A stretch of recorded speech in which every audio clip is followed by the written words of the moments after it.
আসসালামু আলাইকুম। এখন আমরা আলোচনা করব তোমাকে পাওয়ার জন্য হে স্বাধীনতা এই কবিতাটি টাইপ 3 নিয়ে। টাইপ 3 তে আছে মূল ভাব। যেহেতু কবিতাটি আমাদের বেশ বড়, মূল ভাবও কিন্তু অনেক বড়, বাট অনেকগুলা প্রশ্ন এখানে আমাদের আসবে। আর অনেকগুলা ক্যারেক্টার আছে, আমরা মোটামুটি সবাই জানি। তো চলো আমরা এক নজরে দেখে নিব এখান থেকে আমাদের কেমন ধরনের এমসিকিউ আসার সম্ভাবনা রয়েছে। আর তোমাদের একটু বলে দিই, এই কবিতা আমাদের এমসিকিউর জন্য বেশি ইম্পর্টেন্ট। সেক্ষেত্রে আমরা এখান থেকে অনেকগুলো এমসিকিউ তোমাদের জন্য সাজিয়েছি। তো দেখো, এখানে আমরা যাব 13 নম্বর প্রশ্নে। 13তে কি আছে? 13 নম্বর প্রশ্নে আছে দানবের মতো চিৎকার করতে করতে কে এসেছিল। দানব বলতে এখানে বোঝাচ্ছে ভয়ঙ্কর পশু, ভয়ঙ্কর কোনো পশুকে দানব বলা হচ্ছে। তো দানবের মতো চিৎকার করতে করতে কে এসেছিল? পাকিস্তানি সেনা। এক কথায় কিন্তু পাকিস্তানি সেনা হতে পারে, বাট এখানে কিন্তু পাকিস্তানি সেনাদের কথা উল্লেখ করা যাবে না, মাঝির কথা উল্লেখ করা যাবে না, রাইফেলের কথাও না। দানবের মতো চিৎকার করতে করতে ট্যাঙ্ক নিয়ে এসেছে। কোথাও কিন্তু সরাসরি কবিতার মধ্যে পাকিস্তানি সেনাদের কথা বলা হয় নাই। আমরা কেন পাকিস্তানি সেনাদের কথা ধরে নিয়েছি? কারণ ওরাই তো হত্যাযজ্ঞ চালিয়েছিল। কিন্তু দানবের মতো চিৎকার করতে করতে এসেছিল জলপাই রঙের ট্যাঙ্ক। উত্তর হবে 2 নাম্বারটা। চলে যাচ্ছি আমরা 14। তুমি আসবে বলে হে স্বাধীনতা কবিতাটিতে কথাটিতে প্রকাশ পেয়েছে। কি প্রকাশ পেয়েছে? প্রতীক্ষা, আক্ষেপ। প্রতীক্ষা মানে হচ্ছে অপেক্ষা করা, আক্ষেপ মানে হচ্ছে আফসোস করা, আগমন মানে চলে এসেছে সেটা।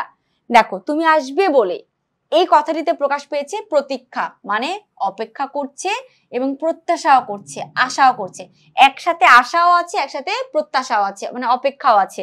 তো উত্তর 2 হবে। চলে যাচ্ছি আমরা 15তে। তোমাকে পাওয়ার জন্য হে স্বাধীনতা কবিতায় কার কপাল ভেঙেছে? কপাল ভাঙা দ্বারা কি বোঝাচ্ছে? সম্ভ্রম হারানো। আর সম্ভ্রম হারানো মানে হচ্ছে তাকে ধর্ষণ করা হয়েছে। এখানে একটা মাত্র নারীকে উল্লেখ করে কবি কোনো কিছুই লেখে নাই, হাজারো নারীকে হচ্ছে ধর্ষণ করা হয়েছে। তো এখানে সাকিনা বিবি হচ্ছে একটা নাম, সেই নামকে দ্বারা কবি হাজারো নারীর কথা উল্লেখ করেছেন। তো উত্তর হবে সাকিনা বিবি। সাকিনা বিবির কপাল ভেঙেছে, উত্তর 2। চলে যাব 16তে। স্বাধীনতার জন্য কার স্মৃতির সিঁদুর মুছে গেছে? স্মৃতির সিঁদুর মুছে যাওয়া বলতে কি বুঝাচ্ছে?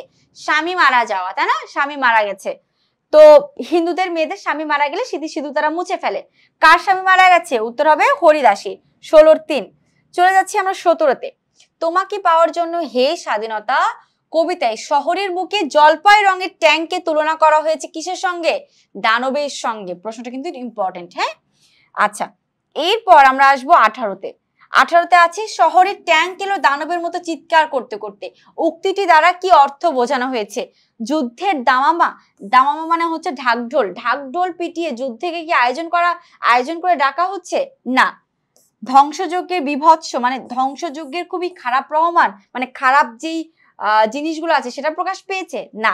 উল্লাসের বার্তা মানে খুশির একটা সংবাদ দিয়েছে? একদমই না। শত্রুর আগমন বার্তা। জলপাই রঙের ট্যাঙ্ক নিয়ে তারা এসেছে, তার মানে পাকিস্তানি সেনা বা মিলিটারিরা আগমন দিয়ে আসছে, মানে তারা যে আসছে সেটা তারা জানিয়ে দিল। উত্তর হবে 2। এবার আমরা যাব 19 নাম্বার প্রশ্নে। শহরের বুকে জলপাই রঙের ট্যাঙ্ক কিসের প্রতীক? কিসের প্রতীক? বীরত্বের, বাহাদুরির, দানবের, শৌর্যের। আচ্ছা একটু পড়ি। বীরত্ব মানে কি? বীরত্ব মানে হচ্ছে সাহস আছে অনেক বেশি, সেটা তো এটা হবে না। শৌর্য শব্দের অর্থ হচ্ছে বীরত্বকেও বোঝায়, শৌর্য শব্দের অর্থকে সাহসকেও বোঝায়। যে ভয় পায় না তাকে শৌর্য বলে। তো এইটা হবে না, ট্যাঙ্ক এটার প্রতীক না। তারপরে কি? বাহাদুরি মানে অনেক বাহাদুরি করতেছে বা অনেক সাহস আছে এমন ব্যক্তিকে, তাও না। দানবেরই প্রতীক হচ্ছে ট্যাঙ্ক। এরপর আমরা যাব হচ্ছে 20 নাম্বার ক্যারেক্টারে। 20-এ কি আছে খেয়াল করব। রিকয়েলেস, রাইফেল আর মেশিন গান কোথায় খই ফোটালো? শহরে, যত্রতত্র, গ্রামে, বস্তিতে। আমাদের কবিতার মধ্যে আছে যত্রতত্র। যত্রতত্র শব্দের অর্থ হচ্ছে যেখানে সেখানে, মানে চারিদিকে সর্বদিকে পাকিস্তানিরা তাদের খই ফুটালো, মানে দানবের মতো মানুষ মারতে শুরু করলো। ওকে, শেষ। এরপর আমরা দেখবো 21 নাম্বার প্রশ্নে কি আছে দেখো। তোমাকে পাওয়ার জন্য হে স্বাধীনতা কবিতায় কুকুরের আর্তনাদ দ্বারা কি বোঝানো হয়েছে? এখানে আর্তনাদ শব্দের অর্থ হচ্ছে চিৎকার চেঁচামেচি করা। হ্যাঁ, চিৎকার চেঁচামেচি করা। কুকুরও চিৎকার চেঁচামেচি করেছে বা প্রচন্ড পরিমাণে চিল্লাইছে, কান্নাকাটি করছে, হাহাকার করছে।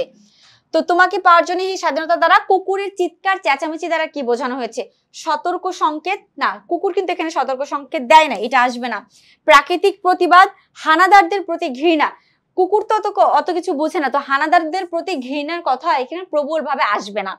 নবীন মানে সে নতুন না, কুকুর দ্বারা বুঝাইছে প্রাকৃতিক প্রতিবাদ। এটা একটু বোঝার আছে, একটু বুঝি আমরা। হ্যাঁ, এই লাইনটা ইম্পর্টেন্ট।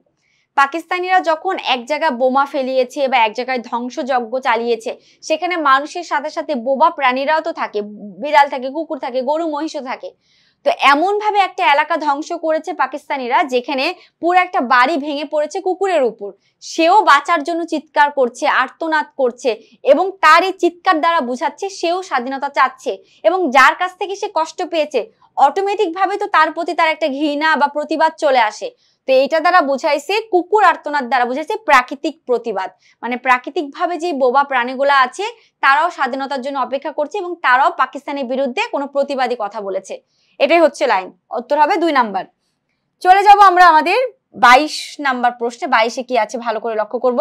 তোমাকে পাওয়ার জন্য হে স্বাধীনতা কবিতাটিতে হানাদার বাহিনীর অত্যাচার, লুণ্ঠন, হত্যাযজ্ঞের প্রতিবাদ লক্ষণীয় মানুষের কণ্ঠে, পশুর কণ্ঠে, বৃদ্ধার কণ্ঠে, সাকিনার কণ্ঠে। উত্তর হচ্ছে পশুর কণ্ঠে। একটু আগে কিন্তু আমি বুঝাইছি প্রাকৃতিক প্রতিবাদ কেন হয়েছে এই যে কুকুরকে দ্বারা, তো সেটাই হচ্ছে এই আনসার। তারপরে আমরা যাব 23-এ। 23-এ কি আছে? হানাদারদের অত্যাচারের প্রতিক্রিয়ায় কে আর্তনাদ করে উঠে? কে? অবশ্যই কুকুর, কারণ কুকুরও প্রতিবাদ করতে জানে। সাকিনা বিবি, থুরথুরে বুড়ো, এগুলার কোনো কিছু এখানে আসবে না। চলে যাবো আমরা 24-এ। তোমাকে পাওয়ার জন্য হে স্বাধীনতা কবিতায় কোথায় দাঁড়িয়ে কুকুর আর্তনাদ করলো? উঠানে দাঁড়িয়ে? না। উঠানে দাঁড়িয়ে? একদম না। রাস্তায়? তাও না। খড়ের গাদায়? তাও না। ভগ্নস্তূপে। ভগ্নস্তূপে শব্দের অর্থ কি? চাপা পড়ে আছে একটা এলাকা বা ভেঙে দেওয়া হয়েছে একটা এলাকা, সেই এলাকার ভগ্নস্তূপে দাঁড়িয়ে একটানা অনেকক্ষণ আর্তনাদ করলো কে? অনেকক্ষণ আর্তনাদ করেছে একটা কুকুর। ওকে, এরপর আমরা যাব আমাদের পরবর্তী প্রশ্নে। 25 নাম্বার প্রশ্নে কি আছে একটু খেয়াল করব।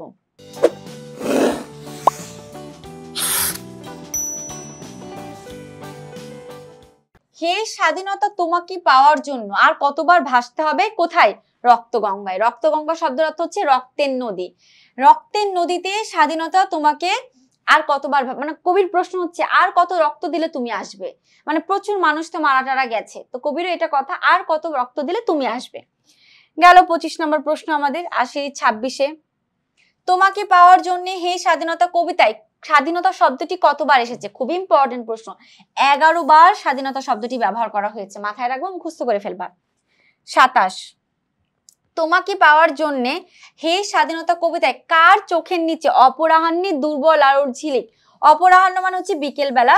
দেখবা যে সারাদিন রোদ যেমন ফকফকা থাকে, একদম উত্তেজিত হয়ে থাকে, বিকালের দিকে বা সন্ধ্যার দিকে কিন্তু রোদটা কমে যায় এবং দুর্বল হয়ে যায়।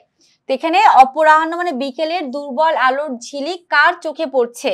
অনাথ কিশোরী? না। মোল্লাবাড়ির বিধবা?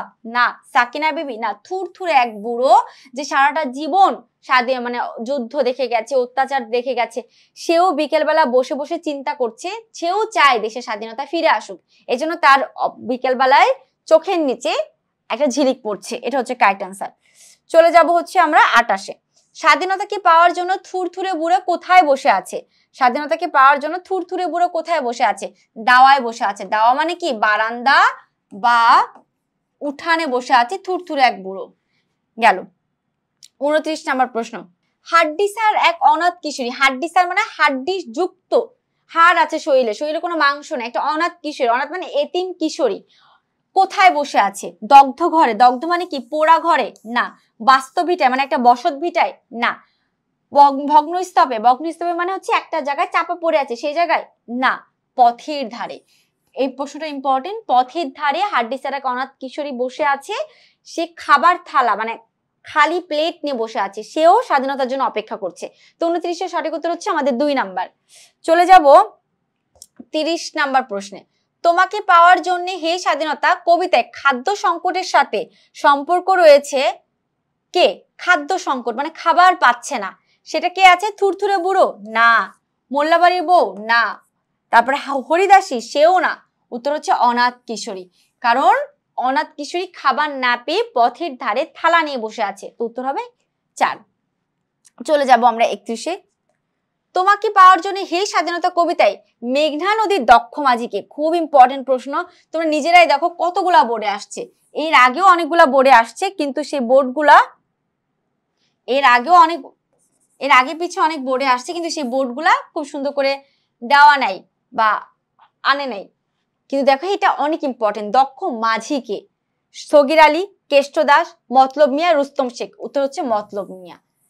ক্যারেক্টার গুলো অনেক ইম্পর্টেন্ট। মাত্র 11টা চরিত্র আছে, আর 11টা চরিত্র যে কোনো জায়গা থেকে আমাদের পরীক্ষায় আসার সম্ভাবনা রয়েছে। তো মতলব মিয়া হচ্ছে এইখানকার দক্ষ মাঝি। আচ্ছা, এরপর আসি আমরা 32 নাম্বার। স্বাধীনতা কি পাওয়ার প্রতীক্ষায় জেলে পাড়ার সবচেয়ে সাহসী যে লোকটা বসে আছে তার নাম। জেলে পাড়ে একটা লোক আছে, যে লোকটা স্বাধীনতার জন্য বসে আছে, সে কে? কেষ্ট দাস। সগির আলী তো হবে না, মতলব মিয়া তো মাঝি, একটু আগে বললাম, রুস্তম শেখ না। উত্তর ক। চলে যাব আমরা 32 নাম্বার প্রশ্নে। তোমাকে পাওয়ার জন্য হে স্বাধীনতা কবিতায় সগির আলী কে? সগির আলী, এক একটা ক্যারেক্টার কিন্তু এক এক রকম। আমরা একটু আগে মতলব মিয়াকে নিয়ে পড়লাম, কেষ্ট দাসকে নিয়ে পড়লাম, এখন সগির আলীকে। সগির আলী হচ্ছে শাহবাজপুরের জোয়ান কৃষক। কোথাকার কৃষক? শাহবাজপুরে। এই ধরনের প্রশ্ন আসতে পারে। এই যে একটু আগে, এই যে নিচে এই প্রশ্নটা এখন আসবে যে 34-এ সগির আলীর বাড়ি কোথায়? শাহবাজপুরে। উপরটার প্রশ্নে কিন্তু ছিল। তো এগুলো আমাদের বিভিন্ন বোর্ডে বিভিন্ন জায়গায় বিভিন্ন সময় আসে, তো ভালো করে মনে রেখে রেখে পড়তে হবে আমাদের। তারপরে দেখো 35-এ কি আছে? ঢাকার রিক্সাওয়ালার নাম কি? এবার আসে রিক্সাওয়ালার নাম, রুস্তম শেখ রিক্সাওয়ালা। কারণ মতলব মিয়াকে আমরা কৃষক পেয়েছি, কেষ্ট দাসকে হচ্ছে না, মতলব মিয়াকে আমরা মাঝি রূপে পেয়েছি, কেষ্ট দাসকে আমরা জেলে পাড়ার সাহসী লোকটাকে পেয়েছি, সগির আলীকে আমরা কৃষক হিসেবে পেয়েছি। তাহলে বাকি কে? রুস্তম শেখ, সেই হচ্ছে রিক্সাওয়ালা। এবং কোন জায়গায়? ঢাকার। 36 গাজী গাজী বলে কে নৌকা চালায়? আমরা মাঝি পেয়েছি কাকে? মাঝি পেয়েছি একজনকে, মতলব মিয়া, যে কিনা গাজী গাজী বলে নৌকা চালায়। তাহলে 36 আর 3। তারপরে আমরা যাব 37। তোমাকে পাওয়ার জন্য হে স্বাধীনতা কবিতায় কার ফুসফুস এখন পোকার দখলে? খুব ইম্পর্টেন্ট প্রশ্ন। কার ফুসফুস? ফুসফুস মানে হচ্ছে যেখান থেকে আমরা নিঃশ্বাস নেই, সেই ফুসফুস এখন কিসের দখলে আছে? পোকার দখলে আছে। কিভাবে পোকার দখলে আছে? কেন? কারণ সে মারা গেছে, মারা যাওয়ার পরে তার লাশ এভাবে ফেলে রেখে দিচ্ছে, লাশ ওঠানোর কেউ নাই, এজন্য লাশ গলে পচে গন্ধ ছড়ায় মানুষ এটা গিলে গিলে খাচ্ছে, মানে মানুষ না, পোকা মাকড়রা গিলে গিলে খাচ্ছে। সেই জন্য ফুসফুস এখন পোকার দখলে কার? রুস্তম শেখের। এবং আরেকটা প্রশ্ন আসতে পারে, তোমাকে পাওয়ার জন্য হে স্বাধীনতা কবিতায় শহীদ কে? শহীদ হচ্ছে রুস্তম শেখ, শহীদ। ঠিক আছে, অর্থাৎ সে মারা গেছে। এরপর 38 নম্বর প্রশ্ন দেখো। 38-এ রাইফেল কাঁধে বনে জঙ্গলে ঘুরে বেড়ানো সেই মুক্তিযোদ্ধাকে? সেই মুক্তিযোদ্ধাটাকে? তেজি তরুণ, সাহসী লোকটা, দক্ষ মাঝি, জোয়ান কৃষক। সঠিক উত্তর হচ্ছে তেজি তরুণ। তেজি তরুণ দ্বারা মুক্তিযোদ্ধাদেরকে বোঝাচ্ছে, মুক্তিযোদ্ধাদেরকে বোঝাচ্ছে যারা এখন জঙ্গলে জঙ্গলে ঘুরে বেড়াচ্ছে। কেন? নতুন একটা পৃথিবী আনবে তাই। রাইফেলের প্রশিক্ষণ করছে, যুদ্ধের প্রশিক্ষণ করছে, এগুলা নিয়ে। আচ্ছা, 39 নাম্বার আমরা খেয়াল করবো। 39-এ কি আছে আমাদের? 39-এ আছে তেজি তরুণের পদভারে কি সৃষ্টি হতে চলেছে? নতুন পৃথিবী, নতুন ইতিহাস, নতুন জাতি, নতুন মহাদেশ। একটা নতুন পৃথিবী তারা তৈরি করবে। কারণ এখন যে পাকিস্তানিরা আছে, সেই পাকিস্তানিদের পৃথিবী ত্যাগ করে নতুন একটা সুন্দর স্বাধীন পৃথিবী নিয়ে আসবে। উত্তর হচ্ছে ক। 40 তোমাকে পাওয়ার জন্য হে স্বাধীনতা কবিতায় সবাই অধীর প্রতীক্ষায় আছে কেন? মানে অনেক অপেক্ষা কেন করছে সবাই? কিসের জন্য? একমাত্র স্বাধীনতার জন্য, কারণ সবাই স্বাধীনতায় চায়। তার মানে আমাদের 40-এর ক। এরপর আমরা দেখবো 41 নম্বর প্রশ্ন। তোমাকে পাওয়ার জন্য হে স্বাধীনতা কবিতায় নতুন নিশান দ্বারা কি বোঝানো হচ্ছে? নিশান মানে পতাকা, বাংলার পতাকা। তো স্বাধীনতা হবে না, মানচিত্র হবে না, মুক্তিযোদ্ধা হবে না, উত্তর হবে পতাকাকে বোঝাইছে। তারপরে 42 নাম্বার, দিক বিদিক, দয়রস্যি গয় বয়রস্যি, দিক বিদিক প্রতিধ্বনি তুলে বাংলা স্বাধীনতার ঘোষণা হবে কবে? আচ্ছা, দিক বিদিক মানে হচ্ছে সর্বদিক, সর্বদিক ধ্বনি তুলে, একটা আওয়াজ তুলে এই বাংলায় কি আসবে?